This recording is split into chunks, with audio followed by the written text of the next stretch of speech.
Springfield Township virtual touch-a-truck.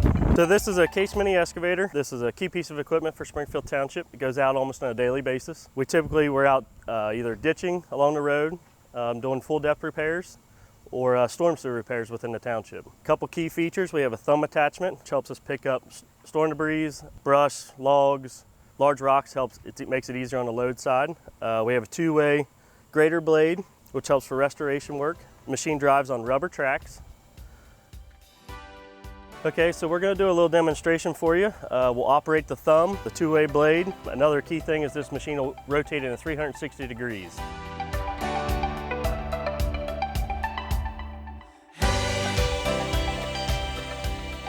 Okay, so these two controls here operate your forward and reverse, left and right.